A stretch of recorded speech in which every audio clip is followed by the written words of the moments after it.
Welcome to Sports Geek, the podcast built for sports digital and sports business professionals. And now, here's your host, who is improving his deadlift, Sean Callanan.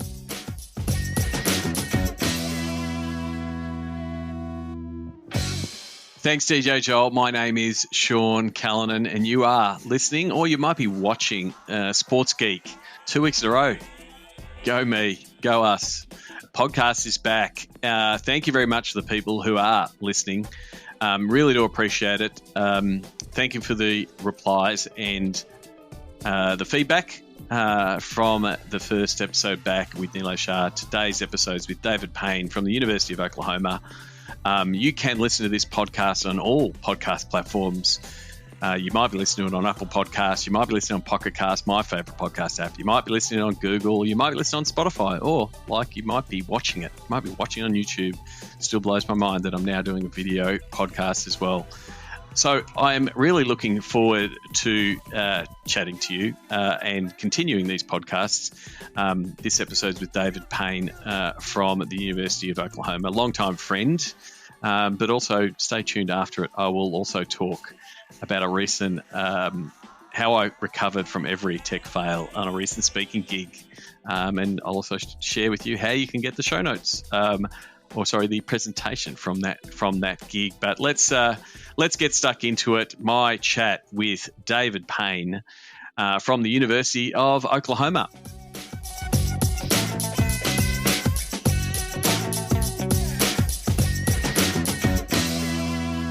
Very happy to welcome a good mate of mine, David Payne. He's from the University of Oklahoma. He is a senior technology strategist. He's in the athletics IT department. He's been there for a long time. David, welcome to the podcast. Thanks, Sean. Great to be here. Thanks for having me.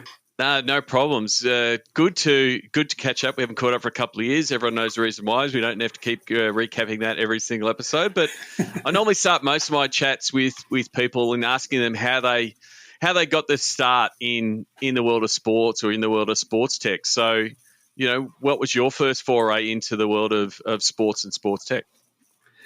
Well, interestingly enough, I mean, I've had several careers in my lifetime, but likewise, I'm the same. I'm the same. So I actually, I do say how do you do in sports, but I'm the same. I wasn't in sports. I was a geek before Sports Geek. It's one of my lines. So what were you doing before you got into sports?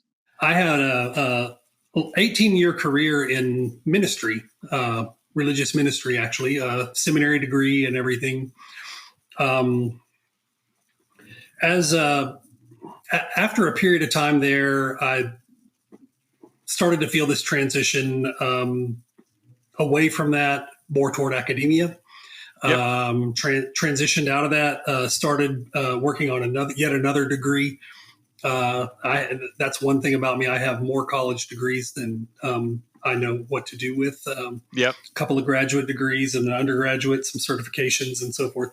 But while I was working on my PhD here at the University of Oklahoma, I needed to make a little extra money. I have always been a little bit of a tech geek enthusiast, and there was this help desk job for a student position at that point in time, and I applied for it. The only requirements were to be familiar with Windows XP at that time, and Microsoft products, Microsoft Word, and some of the productivity products, which It's a bit triggering for me, David. I was a Microsoft .NET developer for many years, Windows updates, We could probably queue up the clip of Steve Ballmer going bananas, for Windows 95. Oh, yes. Yes. So you're sort of again, we're now seeing many people changing jobs, changing complete careers. You went back to school, started training up, but then also started looking into the world of tech, and your LinkedIn bio is similar to mine in that you like people and sports and technology, and it started to meld in some of those early roles. Yes. I was still working on a PhD in sociology with the idea that I would become a tenure track professor, studying sociology, criminology. And those things were very interesting to me. And I didn't abandon them because I couldn't cut it. I actually just started to flourish in this other area. Had a couple of life circumstances take place around health of parents that limited my ability to focus on the academic side of things. Yep. That coupled with that I had an aging son. I say aging. I mean, I'm obviously way older than he is, but he was aging into college, and I needed to focus more on his development than on my further adult development. So yes, I did complete PhD coursework. I took a comprehensive exam and did an oral defense of that comprehensive exam, passed those things, submitted one research proposal for a dissertation that was rejected. Should have been. It sucked. But at that point, started dealing with some sick parents who lived 2 hours away, and devoted time to taking care of those types of things. But all that while I was still working in this other role, I continued to flourish and move up. And 2007, I moved into a full-time out of the student role in a position they call a IT representative at that point in time. And I was an IT representative within the athletics area. And it's gone through several transitions over the years, reorganization within the university. University has divided up into certain verticals that make sense by the business of the university. There's the academic vertical, there's the research vertical, there's the administrative vertical, and then there are some auxiliaries, of which at the University of Oklahoma, athletics is a pretty large one. So continue to flourish there, and now I'm running it. Yeah, I want to dive into that because a lot of the times when I'm talking to people, and coming up from the digital side and the fan-facing side, and a lot of the buzz around sports tech is on the fan-facing side, because that's the one, obviously, that 50, 60, 70,000 people turn up, and that's where you're impacting. But a lot of the times, and meeting up with people like yourself and other geeks at conferences like SEAT, is the amount of tech rollout and infrastructure that's being implemented on that operations side. And you're on that operations side in supporting the athletics from a department point of view, from a coaching, from an athlete support point of view. From that early time of the mid 2000s to now, how much has that just been growing year on year in the demands, both from the coaching operations staff? How has that changed over the past 15 years? A lot of significant changes around just having. I'm going to use an analogy for you. Years ago, here in the United States, John F. Kennedy, as president, started the whole NASA program and cast this vision of we're going to go to the moon. I would have to go back and find it on YouTube, but delivered a very inspiring speech about it that inspired every facet of it, including people who were doing some of the most menial tasks at NASA. It wasn't the idea was you're not sweeping the floors in this production facility where we're building a rocket ship. You're helping us build that rocket ship. And so that's always inspired me. And that's always been how I've approached almost every part of my life. And I think it's particularly pertinent in technology and core infrastructure and all of those things. I'm not my goal isn't to get and implement the latest shiny, flashy thing. If the latest shiny, flashy thing helps us do our job better, has some kind of an ROI to it, then I want to have the capacity to be able to implement that. But the focus is on being aware of what's coming out there and making sure you have the capacity at that point where it makes sense for you to do that. And so, the changes are coming a lot more and with a lot more volume, I should say, is what I'm trying to say, I think. And particularly, I've never worked on the pro side. I know you consult with a lot of the pros. I'm Yep. not sure how this translates, but we have something in college sports called the coaching carousel. And since every one of us have, 20 or so sports, I know that there isn't a year that goes by that we aren't swapping out perhaps an entire coaching staff for a sport within our university. And each coaching staff kind of comes in with their way of doing things and their level of comfort with certain technologies or the ones that they want to bring in. So it's constantly changing. But what doesn't constantly change is the infrastructure that they have to connect to here when they come to the University of Oklahoma. And so I think one of the pieces, and again, when you hear, because I think sports tech at the moment, I mean, it's still very buzzy. It's getting a lot of hype.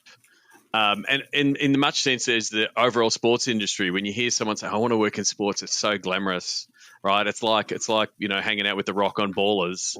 Like that's the vision that people have on the outside, and I think sports tech has a little bit of the same. But like I've discussed previously, there's lots of people in sports biz that have put on a mascot costume or been setting up stands and cardboard cutouts prior to the game. Like there's a lot of unglamorous parts of sports biz and good IT and good infrastructure. You shouldn't notice it.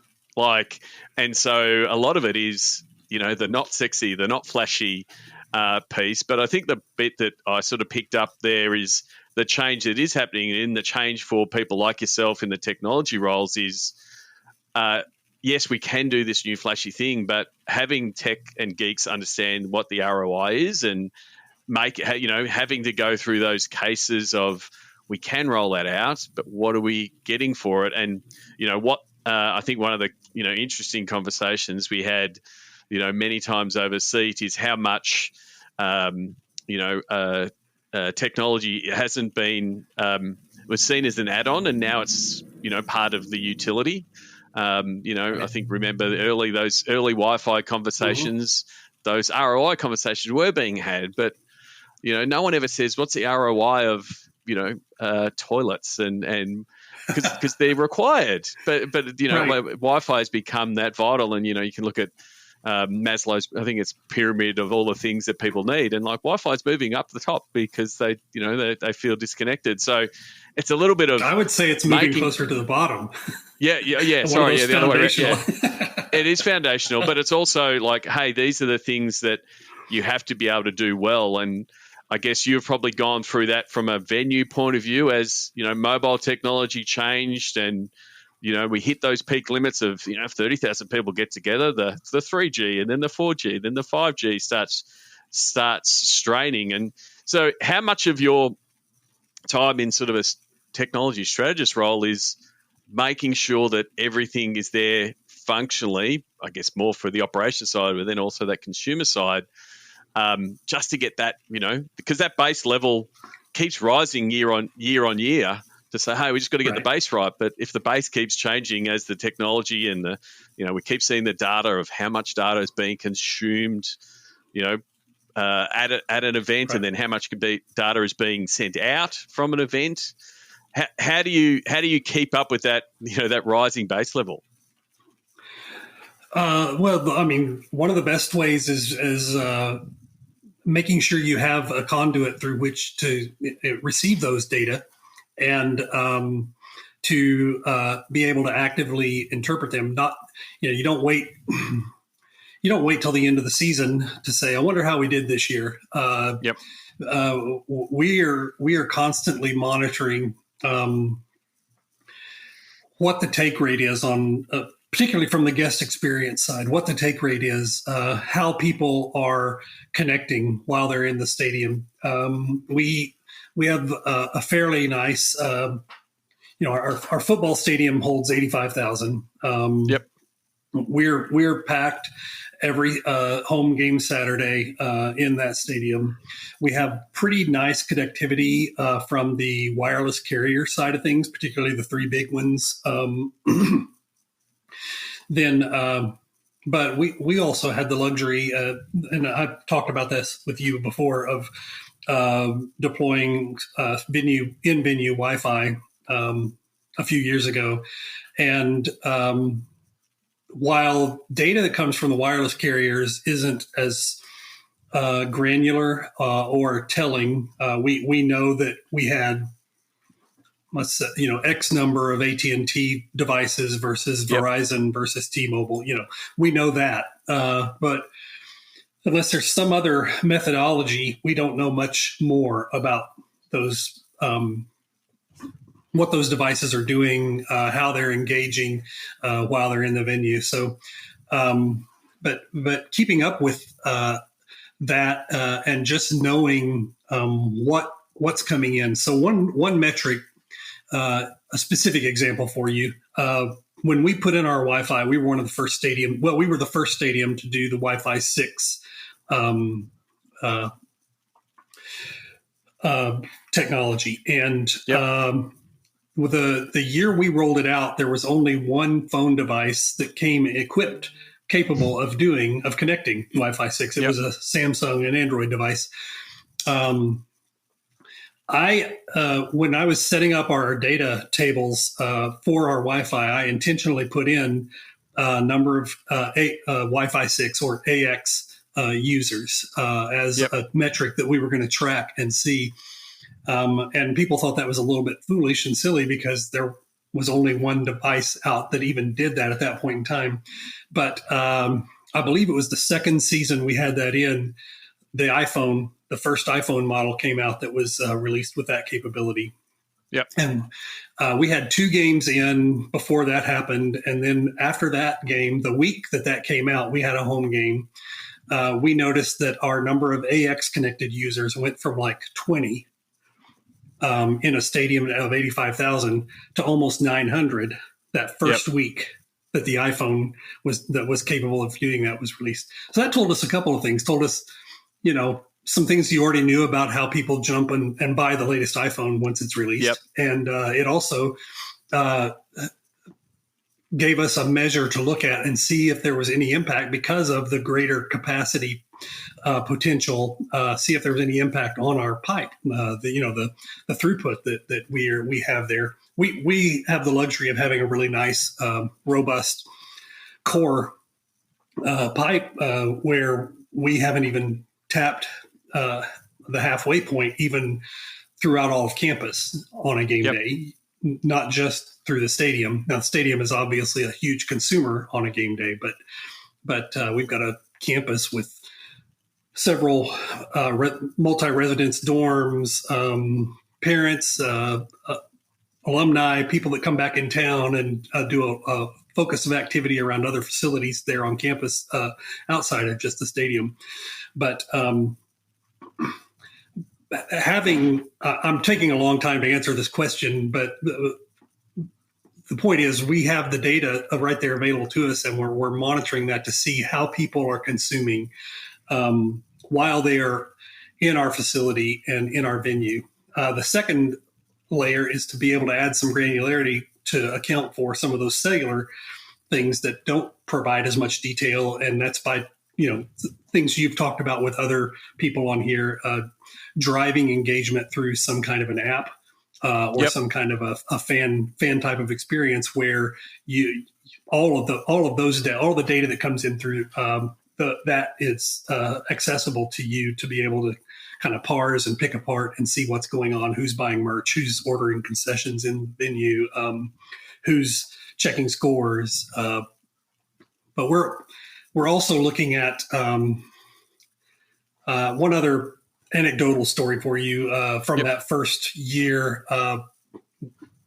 Early in the season, you play these games versus smaller teams that aren't expected to win. Every now and then they do, but it's called the money game, where these smaller schools get a nice payout to come in and fill out the schedule.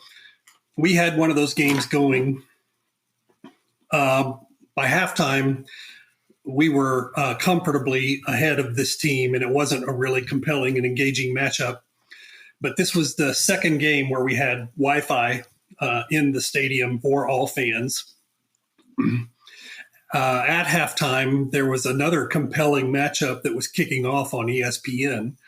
And even though we watched fans kind of lingering out of the stadium and the stadium emptying a little bit midway through the game, our Wi-Fi, our data throughput started peaking and spiking. Yep.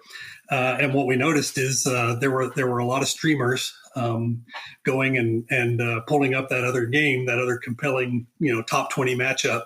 And while continuing to sit and support the Sooners in the stand, they're watching this other compelling matchup on their device that they bring in the stadium. So, and it just becomes something that they expect to be able to do. It lengthens their time at the game. It keeps them at the game.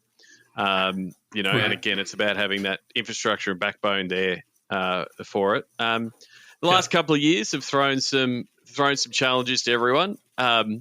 I think one of the departments that has shouldered a lot of the load has been IT, as there's been these shifts in how people are engaging and how technology's played a part, work from home trends and social distancing. Talk to us about what that pivot was, what that pressure was like from an IT department and infrastructure point of view. That's a great question, and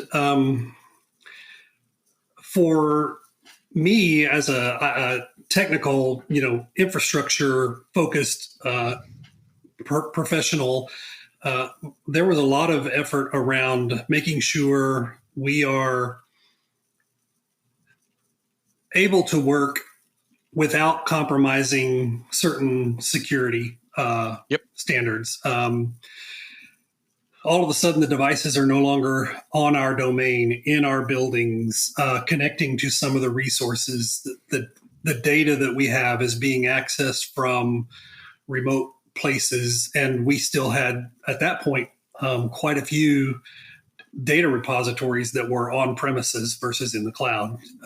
And so coming up pretty quickly with approaches, systems, protocols, processes that allowed us to make that pivot so that people could continue to work remotely. Everything from, the non-sexy, non-glamorous, spinning up a VM server and setting up virtual desktops so that people could, even if they didn't have a piece of hardware at home other than their own personal laptop, they just were able to pull up a web page and it was like they were working on a university machine. People will probably be tired of hearing me talk about our Wi-Fi project, but when we did start to come back and everything had gone, there was this pivot to make everything digital. I think, that was a paradigm shifting event that everybody was talking about to that point. But the pandemic actually kind of it forced the change, accelerated the change. Because everyone's like, we should do this. It's like, well, guess what? No one's here. No one's in the buildings anymore.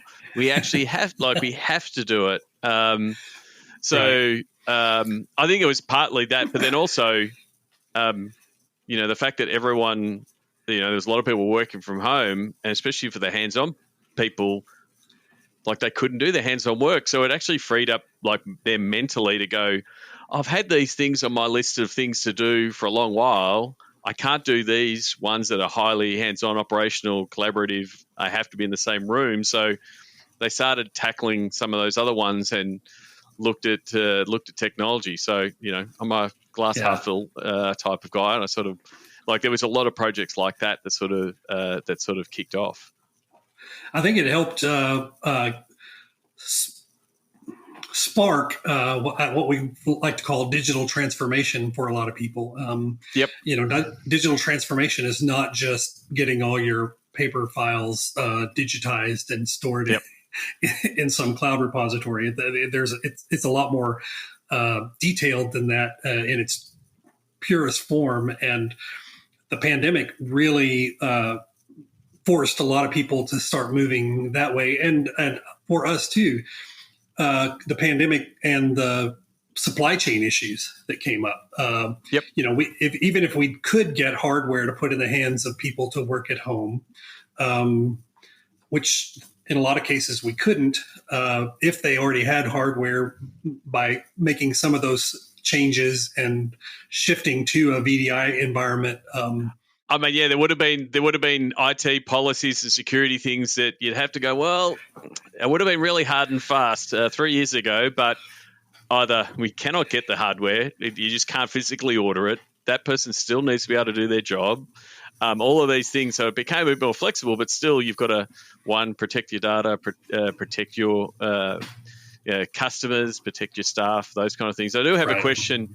Good friend of ours, I pinged him earlier, Todd Cafflish. I asked him for a question. I said, if you're going to ask David a question, what should I ask? So I'm going to forward it on. He did ask what new technologies are planned for sports venues at OU. Like, was there any new technologies that were sort of pandemic driven around contactless, digital ticketing, those kind of things, contactless POS? Are there any of those that you can, again, either you're starting to or planning to, and you're pointing to, oh, well, we have to do this now because fan behaviour's changed, or that kind of thing? So first of all, credit to Todd, but yeah, have you got some tech that's planned for upcoming venues or current venues?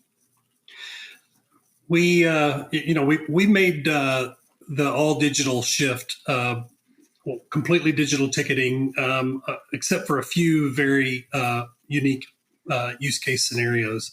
And a lot of the emphasis there was to make sure that if we're going to go digital, there's a big enough paradigm shift for, some of our, what I'll call our aging fan base. We're at a university, so we have this natural flow of alumni that graduate every year that are going to become a part of the future fan base.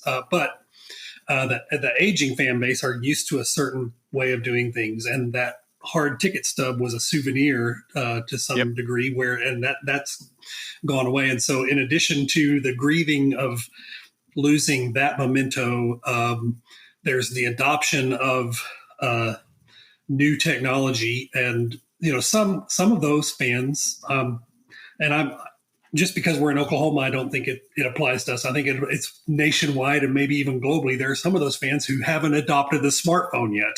No, it's definitely globally. I mean, my mum goes to the footy and prefers to have a plastic card hanging around her neck to get into the stadium, and was not a fan of being having to open the app and and click on this and show a barcode and turn up the brightness on her phone and scan it. And I'm a geek, and I'm pretty close to digital native, and that experience, can be really tough if it's poorly implemented. I think paper tickets, pretty much have gone the way of the dinosaur post COVID, but it's still about, hey, it's not just a matter of, how are we going to roll out? It's like, what is that experience like?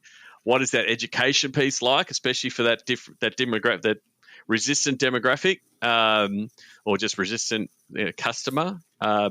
It's a tough one.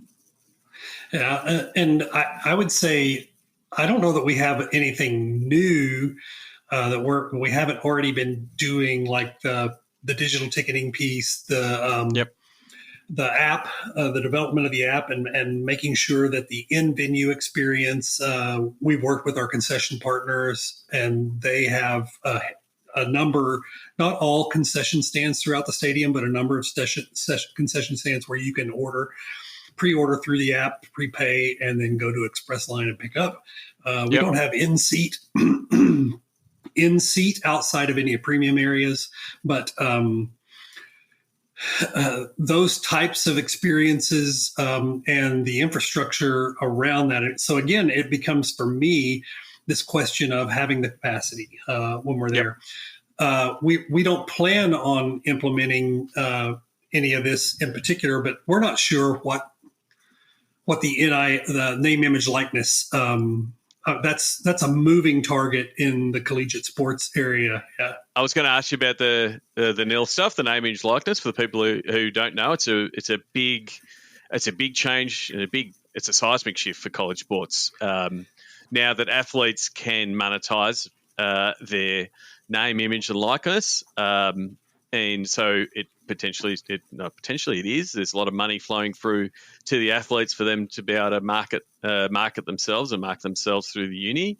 It does come with a big, compliance requirements point of view. How is it? Is that something in your remit with Oklahoma? In how do the Sooners tackle that with their athletes? Yes, in fact, they've hired both our rights partner through Learfield and internally through athletics have created some positions specifically around that and managing NIL and I don't think we know what it's going to look like or will know what it's going to look like for 2 or 3 more years because the landscape is so new and is still shifting and people are adjusting because it first comes out, you go all in, and then you're like, oh, that was a bad idea. We're going to have to change that. We're going to have to shift that. So I think trying to get it set up just right for me from my side, it again becomes a capacity issue. What types of things are they going to be able to monetize? Are they going to be able to monetize augmented or virtual reality types of experiences in the game where you're getting to have this experience of walking in the helmet with your favorite player or some things like that. I don't know if that's I can imagine that could be a part of it at some point, but I don't know if it is. But it's one of the things that I've got to account for because currently the only technology we are worried about on the field is whether or not the officials can communicate and what if we have good communication between instant replay and medical and then coaches headsets, if there becomes a greater need, then we're going to have to focus on some of that connectivity being focused on the field as opposed to just the fan areas where the fans are the ones that need the connectivity. So, you were talking before about your football stadium, 86,000 seat stadium, and a lot of people, associate college sports with the big sports of, football and basketball that garner, national and global attention. What a lot of people potentially don't know is the multitude of sports. When you say college athletics, it's not just those 2 major sports. We were talking before the interview. What exciting projects have you got coming up that are outside those bigger sports? Well, we just broke ground on a brand new softball stadium, and we have a fairly successful softball program here at the University of Oklahoma. We've won 3 or 4 national championships here in the last several years. We have a team that's really likable that the nation beyond just Oklahoma has embraced because of how they represent themselves in the national light. They, in some ways, it probably seems unfair because they end up being the home team at the College World Series, which is hosted in Oklahoma City every year at the Hall of Fame USA softball facility up there. And it's a really nice facility, but we just broke ground on a new, this is going to sound small. It's a 5,000 seat facility stadium. But their current stadium is half that in terms of capacity. So we're double capacity. And we're trying to make sure we have all of the fan amenities as well as the student athlete amenities because they don't just play softball when they come here to the University of Oklahoma. Those student athletes, they are students. They're engaged in the community. They have to study. They have to maintain grades.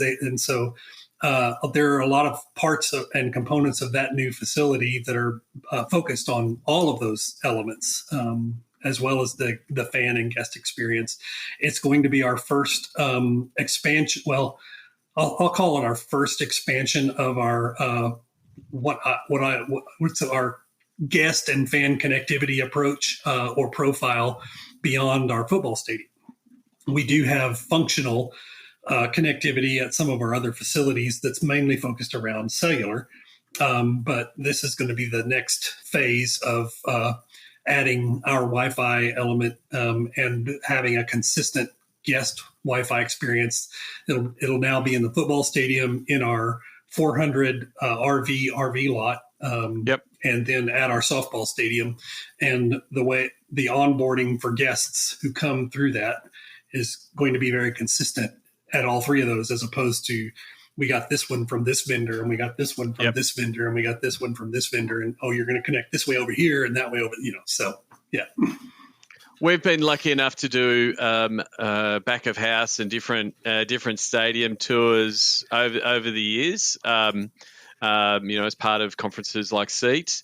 Are you like me? I remember when Stacey McGrainer and I went to Oracle Arena and were watching the Golden State Warriors at their best, at their peak. They're playing the Rockets in a Western Conference Finals, and thank you, Brew, for the tickets. But half the time we were assessing the ads on the screen and how they did it and what they sold it for and how it was activated. Are you weird when you go to a stadium, and what are the things that you look for when you're going to either a new stadium or an old stadium? What are the things that you look for when you're sort of going there with your IT geek hat on? I'm very weird that way. Good specific example, because I remember when it happened, it was very poignant. I thought to myself, man, can I not just go to a sporting event anymore and just enjoy it as a sporting event? Yeah. The specific example I'm thinking of, I went out to visit my son who lives in Arizona, and we went to a Diamondbacks game while we were there. And we've been at that facility with Seat in the past. Yep.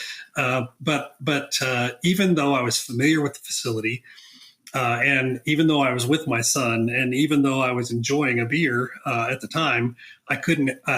There are certain things that I just can't help. I first start to look around.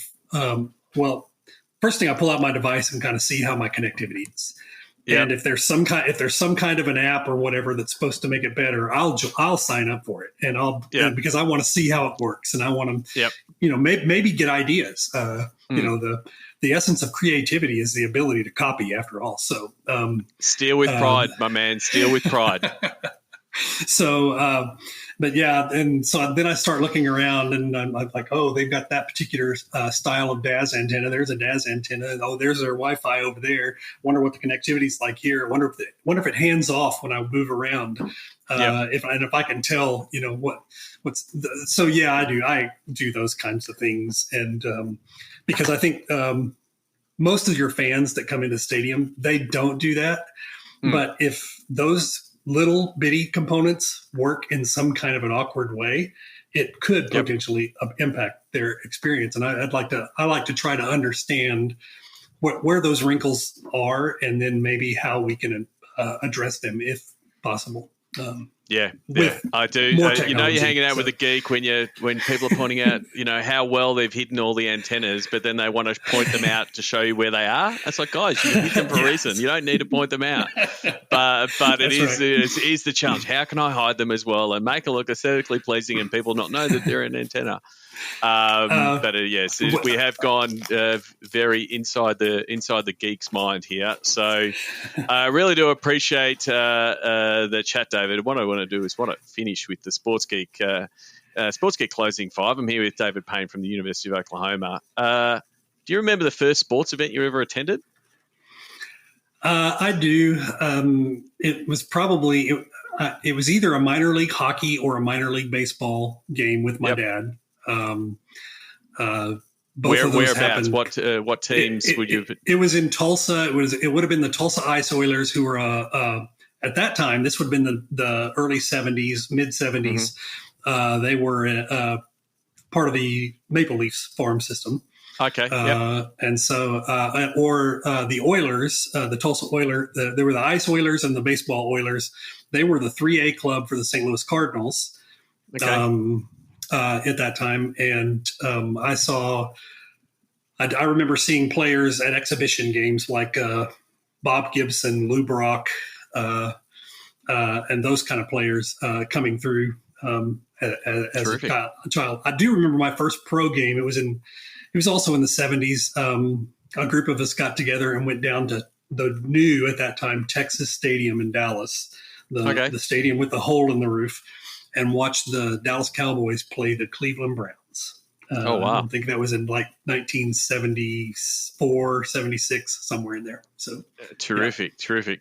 You would have been to a lot of sports events, and as much as the technology has changed, definitely the food offerings have changed. Do you have either a go-to food that you must consume when you go to a restaurant, or a favorite food memory? Is there a crazy food that you've partaken in that is the go-to food? Is there an Oklahoma Sooner special that if you go to an Oklahoma game, there's this food you've just got to have? What's your food recommendations? At Oklahoma, the hot dogs are pretty solid, and it's because they use that good old all beef, Oklahoma raised beef. Hot dogs, our particular concession provider. I think my go-to across all sports, because it's usually available, it's going to be some version of nachos. Now, I'm not just talking about the congealed Velveeta cheese and some stale tortilla chips. If they have some kind of elevated nacho experience, I'm going to be all over that. Yeah. But the memory that I look forward to, and we just experienced it this year. We have this unique game every year down at the State Fair of Dallas, State Fair of Texas, against the Longhorns. It's played there on the fairgrounds at the old Cotton Bowl Stadium every year. During the Texas State Fair. And it's one of those stadiums, because it's on the fairgrounds, you're able to leave the facility and come back in. And so you go out to the midway and you get a Fletcher's corny dog. I don't know if I should have mentioned the memory, but they dip them in batter and fry them right there in front of you, right there on the spot. In Australia, they're called a Dagwood dog. I don't know why, but in Australia, they call it Dagwood dog. And there's just nothing like it. So. Yeah, they might taste good. Just never have a photo while eating one. We've seen a few politicians eating one. It's like, never let someone take a photo when you're eating one of those. Yes. What's the first app you open in the morning? Kindle. I try to read every day, and I do have a Kindle, but I also have the app on my phone. And so you start your morning with a bit of reading over a coffee or a cup of tea or something like that. Yes, yeah, and if you want something of more substance, that's the question. Now I'm going to ask you. Yeah. I'm going to ask you for a book recommendation. Is there a book that you often recommend to people or a recent read that you think people should take a look at? There are so many good books, and I try to do a blend with my reading every day. I try to do something, self-improvement. I try to do something self-indulgent, like just total fiction, something that you can kind of escape into. And then I may try to do something that has some inspiration, but that typically comes at the recommendation of others, as opposed to me seeking it out. Because I find it harder to be inspired when unless I feel like if I'm looking for it and I go and find it, it's less inspirational. It's psychology in my head, right. And just how I think about it. So I'm going to ask you now for an inspirational book I should read. Well, the book recommendation I was going to give you is actually a small, quick read. We haven't talked about this at all, but you've known me for a long time, and you know that I used to be a 310-pound guy. About not quite a year and a half ago, I was in a book club with some people at work, and we read the book How to Be an Imperfectionist. I can't remember the name of the author off the top of my head. He's the guy that writes about atomic habits. And so forth. And the basic premise of the book was a lot of times you don't do things because you wait until you're perfect. You try to wait until you're perfect at them. And there was one part of that book where he was like, maybe if you just get up and do one push-up a day. that's what you need to do. If that's what you're willing to do, then that's what you need to do. And I tricked that a little bit further, and I basically decided I can do 30 minutes a day of something, walking, whatever. And that's actually where it started. And here we are almost a year and a half later. I walked so much by the time I'd grown where I was walking an hour, and then I was walking until I couldn't walk and kind of had some Achilles issues. Went to the orthopedic doctor. He said, do something lower impact, like a bicycle. I had an old bicycle on the wall. I pulled it off and started riding a bike 30 minutes a day. And just this last weekend, I rode in a metric century. First time in my life. I've only been riding a bike, cycling for about a year, and I did 64 miles. 16 of which was into a 38-mile-an-hour south wind. That's terrific work, man. Just incredible. But I'm down 75 pounds, and I credit what I pulled out of that book because it was so simple. Just and it's something we all know, but just having it in words and having it reinforced in your mind and making a decision about it was the key, kind of the key point there for me. So that book title again was? How to Be an Imperfectionist.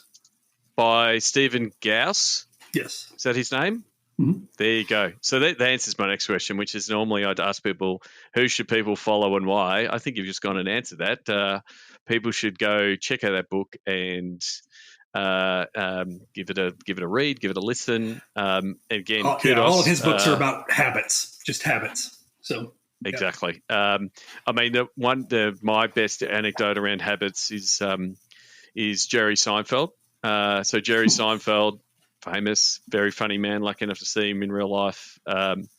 He talks about his joke writing, and he goes, "I've got to write.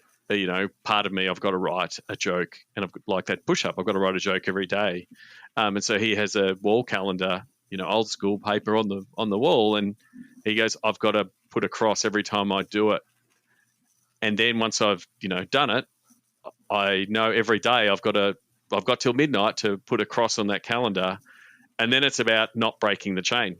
So once he's done 6 days in a row, it's like, well, I've done 6 days, I've got to do the seventh. And so some days it's a good little trigger, again, habit former to go, hey, I don't want to break the chain. And sometimes it will be, he says he's been traveling and it's 11:40, he hasn't wrote a joke, and he sits down and he writes a joke. It might not be the best joke or whatever, but it's like it's his method to keep things moving. Right. So last question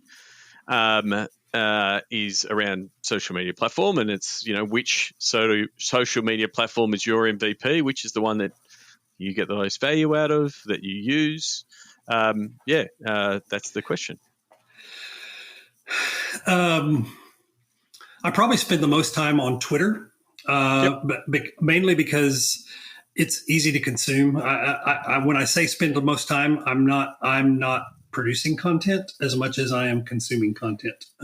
Well, I mean, the latest data says that the heavy tweeters, and if you're a heavy tweeter, that means you're tweeting, I think it was saying 4 or 5 times a week, which is not a heavy tweeter, but apparently they're tweeting less.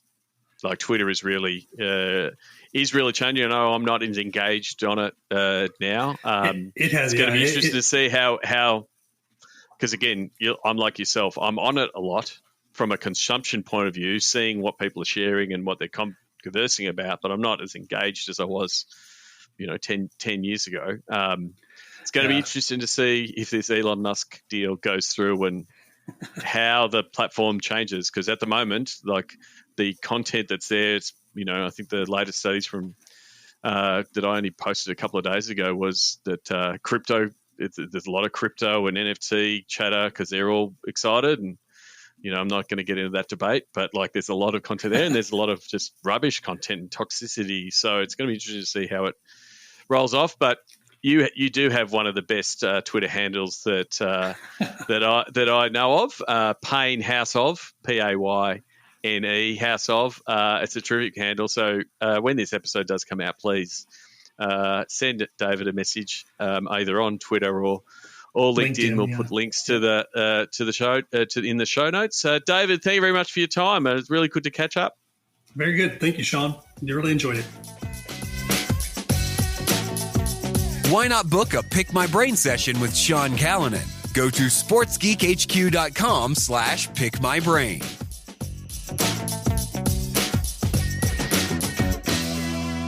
Thanks again to David Payne. Please connect with him on LinkedIn and don't forget to follow him on Twitter. One of the best Twitter handles there is Payne House of Payne. If you're looking up Payne on either of those platforms, but send David a message that you listened and maybe let him know. And the question of the podcast is, what stadium tech is exciting you?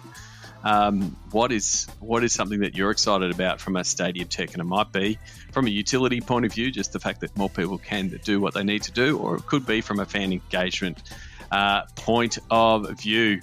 Before I give you that update from all of those tech fails that I had in a recent speaking year, I just want to talk about digital to dollars. For those of you who don't know and might be just listening for the first time, digital to dollars is our process for helping teams, leagues, athletes develop and grow a digital fan base for the reason to make money, drive revenue from your digital. That is the catch cry.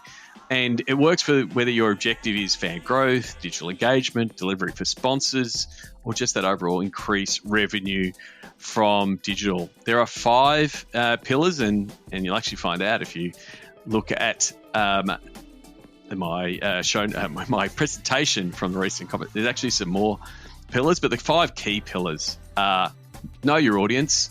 Who is your audience? What are they doing? Where are they? And how are they interacting? Know your content. What is the content you're developing for your fans? Which audience are you developing it for? Why are you doing it? What's the why behind it? Both why are you developing it and why do those fans care about it? Distribution is all about what are the different channels? How are you going to make sure your content is distributed in the most effective manner on the most effective channels? Now, a lot of that is managing your social media channels, but also what are the other channels you have? Email, text, stadium, scoreboard. How do you make sure that your best content ends up on the best channel for the best results?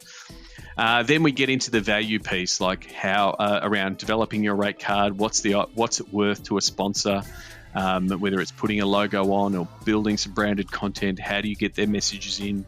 But what is that value piece? Then the last piece is, what is the pitch? How do you deliver that content? How do you deliver that overall content, audience, distribution, using different channels? How do you connect it with your activations and what you're doing in stadium to deliver a cohesive pitch?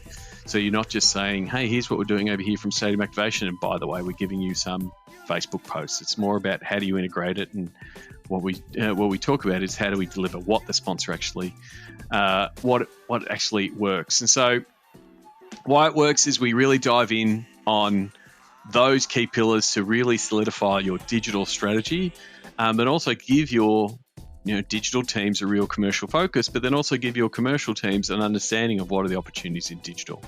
So it works for a league, a team, a stadium, an overall sport, an athlete, coach, personnel, or even a business. We can pull apart and use different parts of the process to help you best maximize what you're doing. The first 3 of audience content distribution really locks down your digital strategy, and then you can start talking about what the commercialization piece looks like. So I spoke about digital to dollars at the Ticketing Professionals Conference up in Sydney. Thanks to Joe and Angela for inviting me to speak. It was great to be back in a room talking to people and not doing it via Zoom or Butter as I use it, the meeting calls that I use. But really it was a story of adversity. I don't know if it was me that was not ready for travel or the world's not ready for travel, and I didn't obviously make all the appropriate sacrifices to the technology gods to make sure everything worked, but it was up in Sydney, so I had the early morning call to get the flight. I think it was a 6:30 flight, so I had to set the alarm for 4 a.m. or 4:30 to get up, and then I think I had 4 Ubers cancelled. So I was in a bit of a stress mode to actually get to the airport. Then I got to the airport and there was Jetstar was not taking any check-ins online, and none of the booths were working. There was a long line, and they were saying all the flights were cancelled. And I thought I was actually not going to get there. Luckily enough, my flight wasn't cancelled. I at least got through security. Eventually, ran to the plane, and then obviously we sat there and waited for the plane to take off. And so I thought, oh well, that's it. I've obviously done all the things that could have gone wrong. Pretty much went wrong in the morning. Failed Ubers, flight troubles. I finally got out to Combank Stadium in Parramatta. Beautiful stadium where the event was being held. And I thought, oh, settle down, have a water, chill. My slides are ready.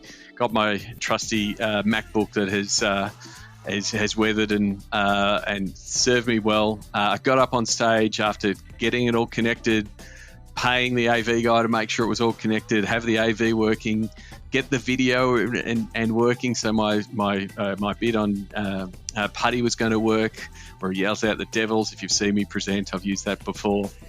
And as I stood up on stage after Joe kindly introduced me, up popped, your computer is about to die. Battery 1%. And from that point, it was a bit of a mad scramble. I plugged in my power, and it did not want to accept any power. And literally 2 minutes later, the computer died. So luckily, I had created a PDF version of my presentation, and thankfully, Natalie Gardner was sitting in the front row. Natalie's previously been on the podcast. She was also speaking. I was able to send her an email with the PDF and open it up on her computer and get up and going. And pretty much I said, hey, talk amongst yourselves while I get this sorted.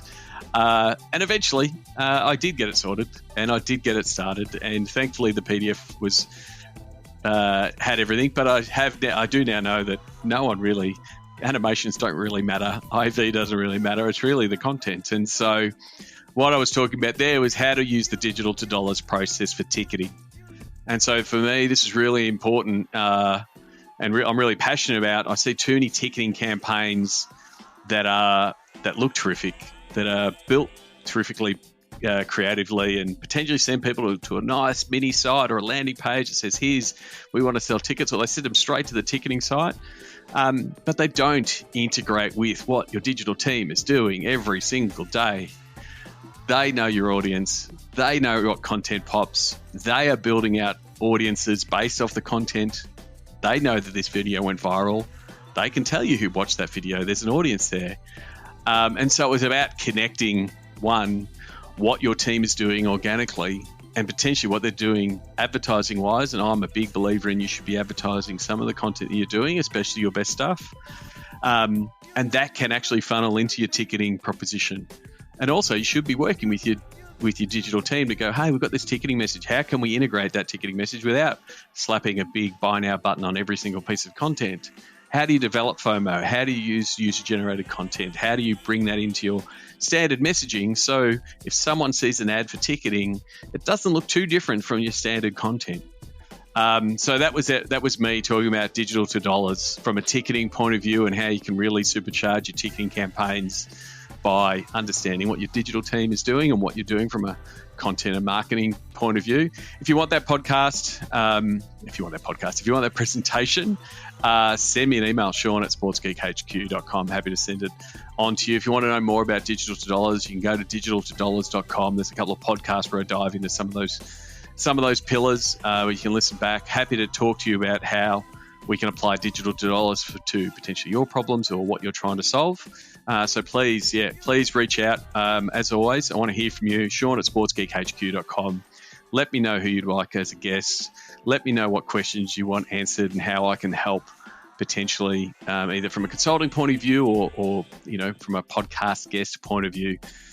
Just let us know you're listening. So comment on the post, whether it be here on YouTube or on LinkedIn if you're listening. I really do appreciate it. Our YouTube now is Sports Geek HQ is the handle, so go check it out. Really do appreciate you listening, whether you are whatever platform you're doing, whether it's on YouTube or on old school audio, as I do on my podcast. That's where I listen to all my podcasts. Appreciate you listening, and thank you very much for the feedback. I really do appreciate it. My name is Sean Callanan, and you've been listening to Sports Geek. Need a speaker or MC at your conference or event? Contact Sean, sportsgeekhq.com/keynote. Want to help drive more revenue from your digital efforts? Book a time for a call. Go to sportsgeekhq.com/phone call. For more resources, go to sportsgeekhq.com.